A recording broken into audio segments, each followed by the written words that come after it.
3부 진실게임.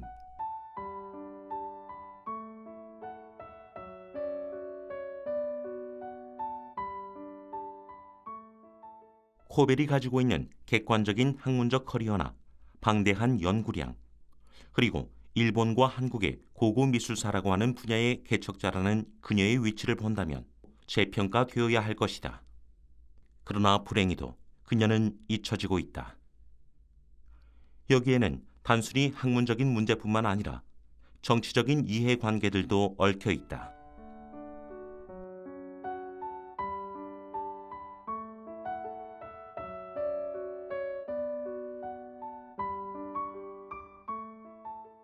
반세기 전 북한의 김석형, 일본의 에가미, 서양인 코벨, 그리고 한국에서 제야 사학자라고 지칭되는 문정창, 최재석 등이 일본 열도가 대륙으로부터 온 기마 민족에 의해서 수립되었다는 주장을 하였다. 그러나 오늘날 일본의 교과서는 이런 사실을 배우지 않는다. 오히려 반대로 고대의 외왕조가 한반도 남부에 영향력을 행사하기 위해 중국과 교섭했다고 배우고 있다. 주된 근거는 한반도 남부에 있는 일본 고유의 묘제라고 주장되는 전방후원분과 중국 정사인 송서에 기록된 외왕의 육국 제군사 기록 등을 근거로 하고 있다.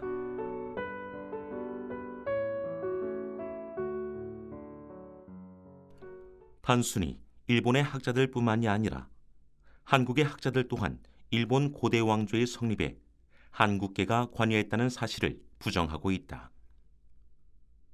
코벨의 사후에 열렸던 한일 역사 공동위원회에서 일본의 학자들과 일본에서 유학해서 공부한 한국 학자는 코벨의 주장 부여 기마족서를 공식적으로 부정했다.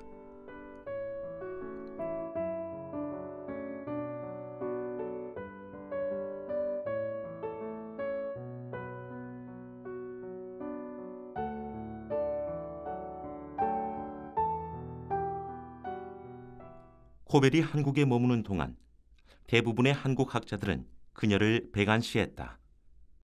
코벨은 자신을 무시한 한국의 학자들을 일본식 교육을 받은 원로 학자들이라고 표현을 하였다. 코벨의 이 표현은 그녀가 실제 일본에서 고대사 교육을 받은 사람이라는 점을 감안한다면 여러 가지를 생각하게 하는 발언이다. 코벨은 한국의 원로 학자들은 그렇지만 세대가 바뀌면 한국에서도 뭔가 변화가 생길 것이라고 믿었다. 그녀는 한국의 가야사가 복원될 때까지 좀 더 오래 살고 싶다고 말했다.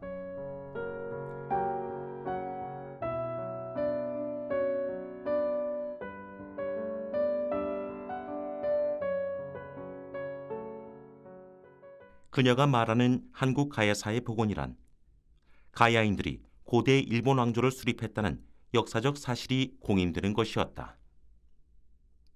그러나 코벨이 죽은 후에도 일본뿐만 아니라 한국에서도 기마 왕조 정복설은 학계의 주류 의견이 되지 못하였다. 오늘날 일본의 아이들은 일본의 근원이 대륙의 기마족에 있다는 이야기를 학교에서 배우지 않는다.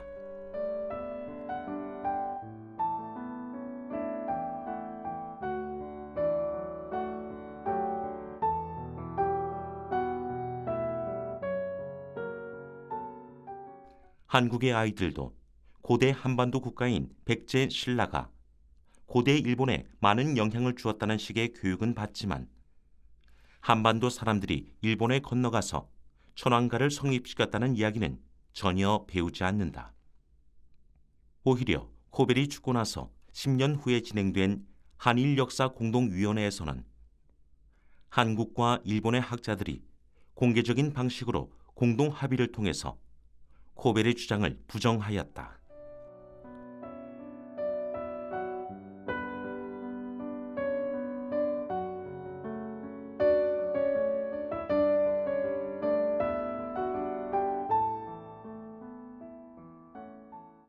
외왕들이 중국의 한반도 국가들의 군사권을 요구하였으니 고대 외가 한반도 남부에 영향력을 행사하였다는 이야기는 얼핏 보기에 그럴듯해 보인다.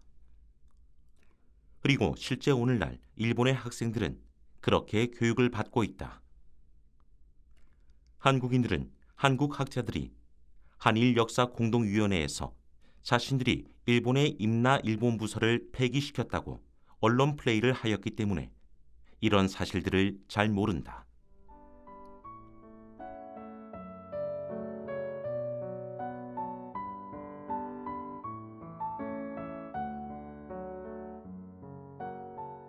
중요한 것은 이런 주장에 대해서 1960년대에 북한의 김석형이 일본 열도 안에 삼한 분국설을 주장하면서 반론이 제기되어져 있었다는 점이다. 그리고 코벨 역시 자신이 공산주의자라는 오인을 받을지도 모른다는 위험을 무릅쓰고 이 내용에 동의하는 칼럼을 제시하였다. 한국의 사학계에서는 오직 두 학자만이 나의 존재를 인정한다. 1982년 그중 한 교수가 1969년 도쿄에서 발행된 북한 사학자 김석형의 논문 사만 삼국의 일본 열도 내 분국설과 일본 열도의 복사본을 보여주었다.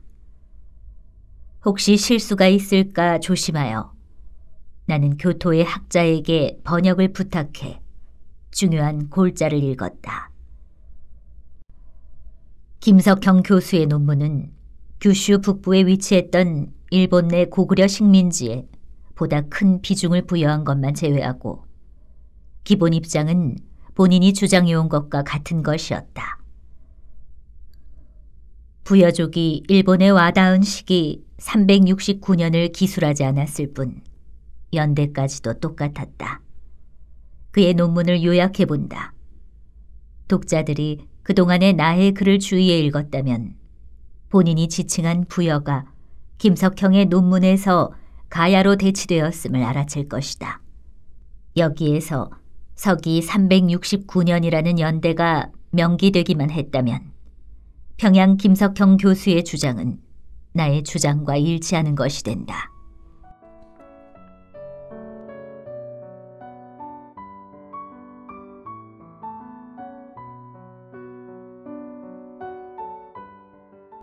(5세기의) 외왕이 한반도 남부에 군사권을 요청할 정도로 강력한 왕권을 가지고 있었다면 당연히 열도를 총괄하는 중앙 집권적인 정부를 가지고 있어야 할 것이다.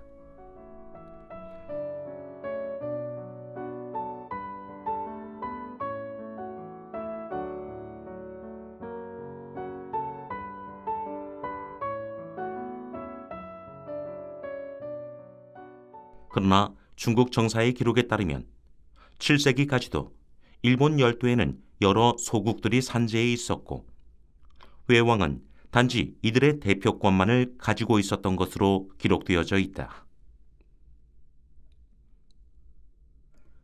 배청은 큐슈에서 동쪽 지역으로 가면 진왕국이 있다고 기록하고 있다. 코벨은 이 지역, 특히 이즈모의 경우 신라 땅을 옮겨다 만든 지역이라고 하는 고대의 일본 신화에 주목하고 있었다. 신라의 원래 이름은 진한이다. 한은 왕의 뜻이 있다. 이 지역이 신라의 원래 이름인 진한이라는 이름이 7세기까지 있었던 것이다.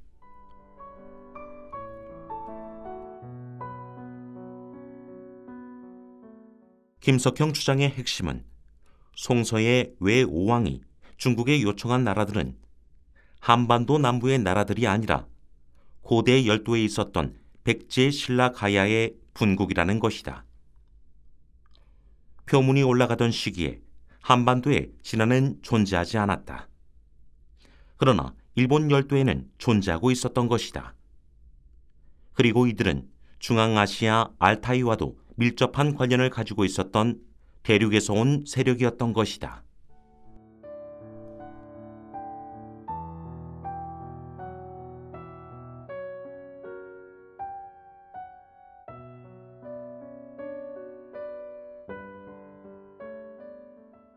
결국 코벨이 김석형의 자료를 통해서 검증했던 일본 열도 안의 한반도 분국설이 역사적 사실에 가깝다.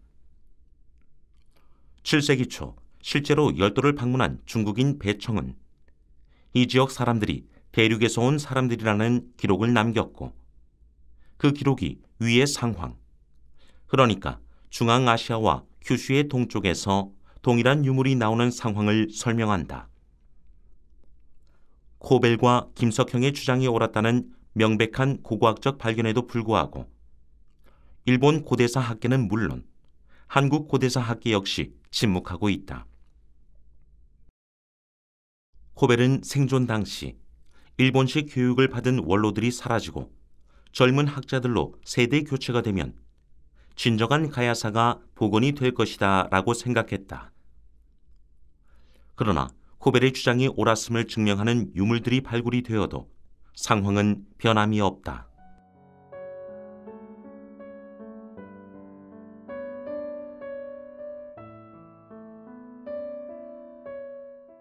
일본의 고분 형태는 원형 고분과 사각형 고분이 결합된 전방 후원분이다.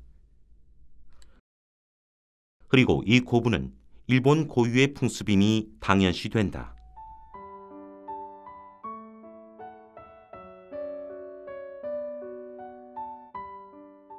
그러나 코벨은 생존 시에 이 전방 후원분에 나오는 유물들이 한국계임을 강조하고 있다.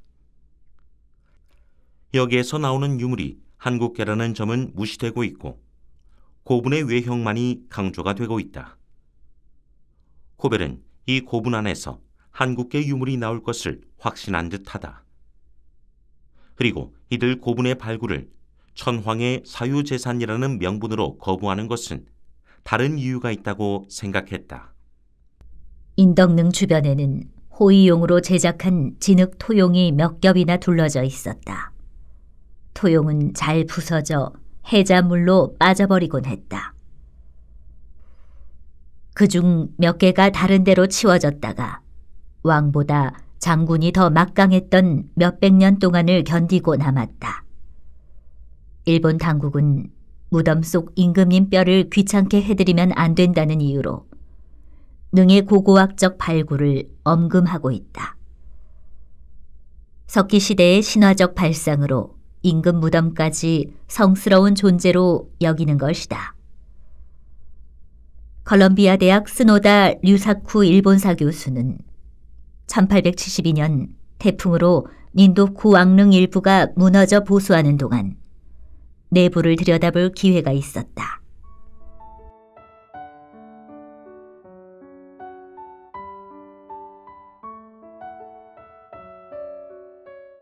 그 안에는 너무도 많은 대륙적 솜씨의 부장품이 있어 놀라웠다. 4세기에 살았던 이 임금능의 부장품은 한반도 한국과의 연관성을 증명하는 부정할 수 없는 물건들이었다고 그는 말했다. 약간의 고고학 경력을 지닌 호시노는 아스카, 오사카 사이에 있는 오진왕이나 닌도쿠 왕릉이라고 알려진 고분의 발굴 허가를 요청했다.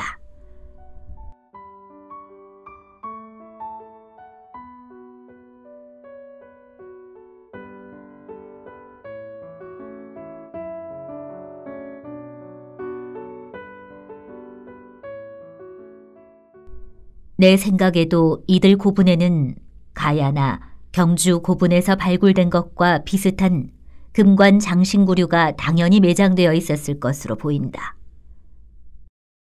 그러나 일본 국내청도 이 사실을 아는 만큼 고분 발굴을 금지하고 있으며 이 상황은 1972년에서 74년 한국의 경주 고분 발굴 이후 더 엄격해졌다.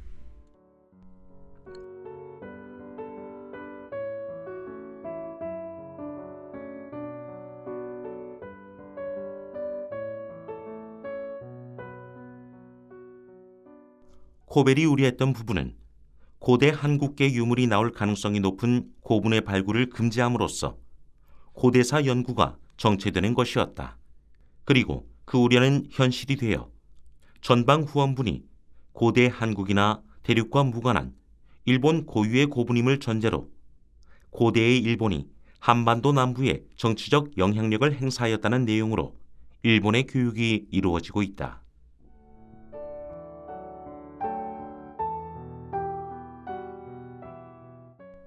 그리고 한국의 일부 학자들이 이 주장에 동조하면서 전방 후원분이 일본 고유의 묘제이며 이것이 한반도 남부에 등장했다고 주장하는 중이다.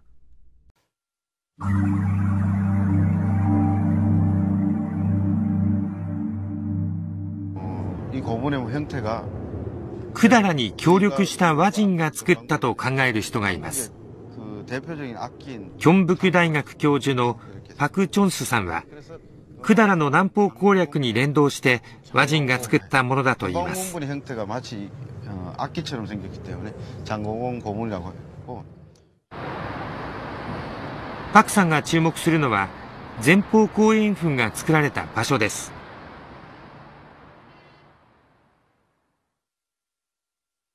前方後円墳は在地勢力が少ない地域に作られています。新チョンリ古墳など在地の豪族を包囲する形になっています。百済が倭人を派遣して南方攻略に当たらせたことを示しているというのです。 그 이전부터 이 전라도 지역과는 관계를 가지고 있었지만은 역시 직접 통치를 하지 못했습니다. 그래서 그런 가운데 이 지역을 아마 정복하기 위해서 필요했던 것은 역시 군사력이 필요했던 것이 아닌가. 그래서 군사력을 필요했으나 당시 백제가 아주 어려운 상황이 있었기 때문에 그것을 도와줄 수 있는 곳은 바로 백제와 아주 긴밀한 관계에 있던 외밖에 없었다고 생각됩니다.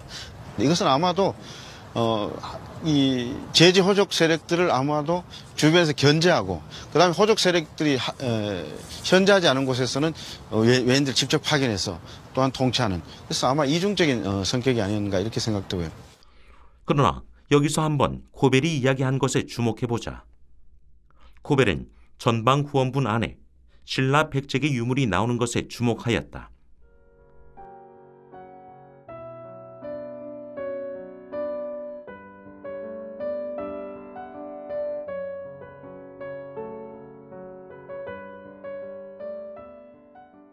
전방 후원분의 정체에 대해서는 중국 정사인 북사에 이미 기록이 되어져 있다.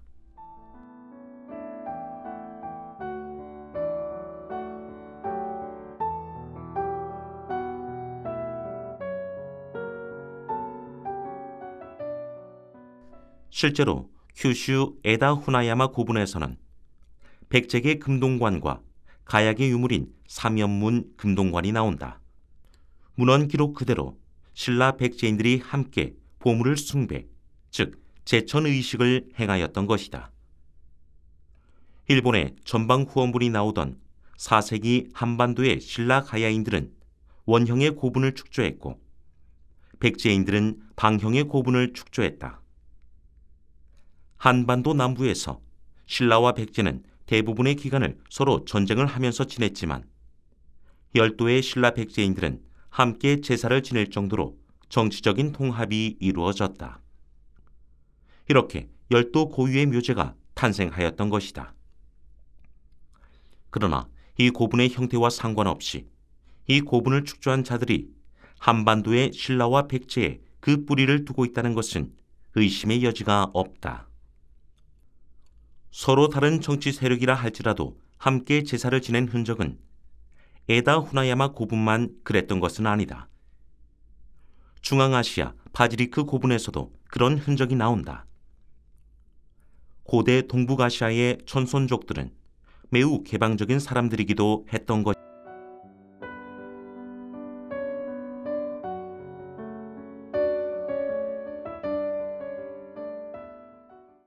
1986년 존 카터 코벨은 폐렴과 고령으로 10년간의 한국 생활을 접고 고향인 미국으로 돌아간다. 그리고 4년 후 김해 대성동 고분이 발굴이 된다. 코벨이 주장했던 것처럼 가야의 시원이 북방의 부여와 밀접한 관련이 있을 수도 있다는 것을 보여주는 유적이 발견이 된 것이다.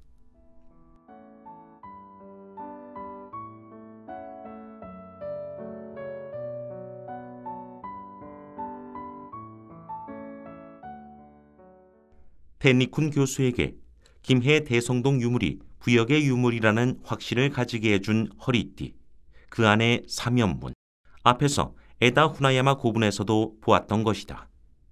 이 사면문은 어디로부터 온 것일까?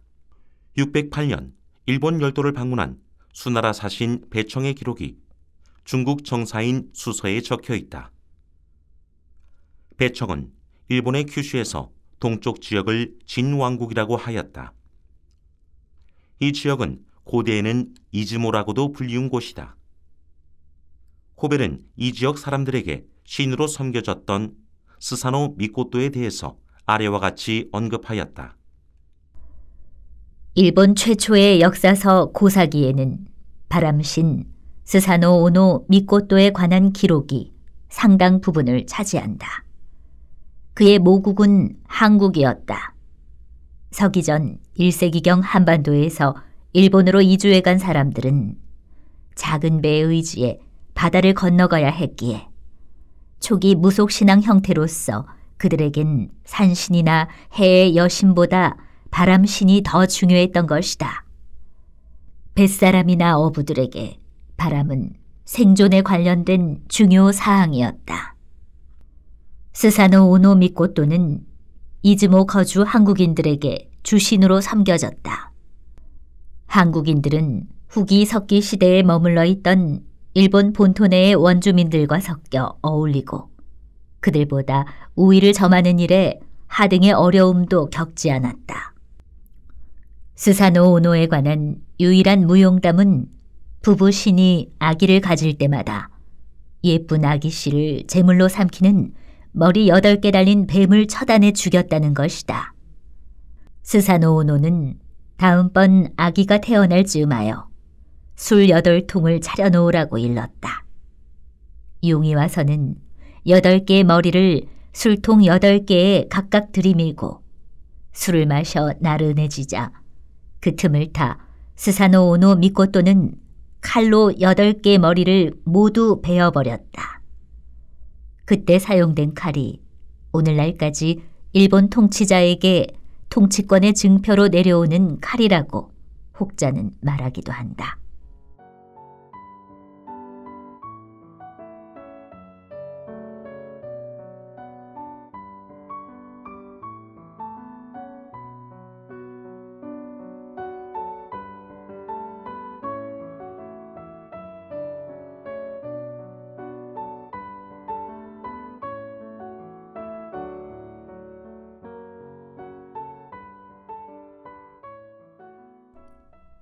코벨은 스사노 미코토 신화가 한국계 신화임을 강조하고 있다. 쿠사 나기노 쯔르기라는 칼의 이름에서 쿠사만 현대 일본어이고 나기 쯔르기는 한국어이다. 아니, 일본어와 한국어가 분리되기 이전 고대 지난 사람의 언어가 한국어와 일본어에 각각 그 흔적을 남겼다고 보아야 할 것이다. 김해 대성동 고분은 코벨의 주장이 옳다는 것을 명백히 보여준다. 소잔오존의 신화에서 강조된 것은 8개의 술독에 제사를 지낸다는 상징이다. 고대 가야의 부유족들은 일본 열도에 한국어로 된 소사노 미코토 신화를 남겼고 그와 관련한 유물이 김해 대성동 고분에서 드러난 것이다. 이제 테니쿤 교수가 주목한 허리띠를 주목해보자.